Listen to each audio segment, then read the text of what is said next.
It is. I mean, from a survival standpoint, curiosity is inefficient. Yeah. It wastes energy. It makes you vulnerable because you're admitting you don't know something. But it's also the engine of all wisdom. It is. The sources argue the people who are willing to be vulnerable, to ask questions, are the ones who grow the wisest. The moment you stop asking questions is the moment you stop evolving. And that willingness to ask, to even fail, is fundamental to some of the other tools they discuss. Which brings us to, surprisingly, remote viewing. Right.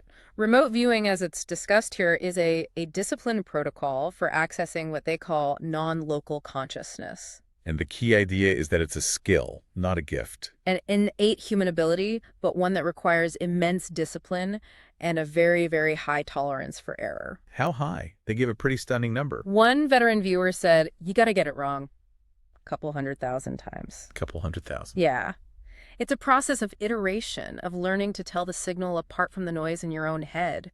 So how do you even start with something like that? The main advice is to focus on developing the visual side. A lot of people quit because they try and they don't see anything right away. So you just log the data, even if it feels random. You log the data and you let it validate itself later. The mindset is simple and pretty ruthless. You're only as good as your last session. It's a constant process.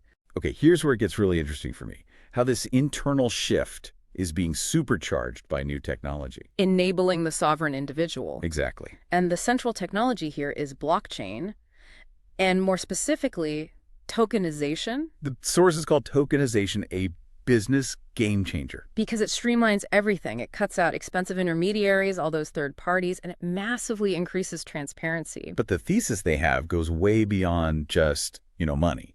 They're talking about tokenizing everything. Everything. The next frontier is identity itself. The major claim is your identity and sovereignty of that identity is what's coming next. Explain that, because right now, our data is everywhere. Exactly. Your health records, your purchase history, your social media data, it's all on centralized platforms. And as one source puts it, it's not yours, it's theirs. Tokenization flips that ownership back to the individual. It does. It lets you become your own bank for your data. You control who gets access, when, and you can even monetize that access yourself. It's data sovereignty. And we're seeing this play out right now in the media world. I mean, it's why new century media creators like Tucker Carlson, Joe Rogan, even this deep dive is exploding. People are flocking to these independent voices because they feel there's an authenticity there, a transparency that they just don't get from legacy media. And the Mockingbird media. Right.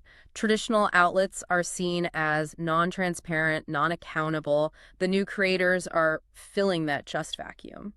Shifting back to the tech for a second, the sources make a really crucial distinction about AI.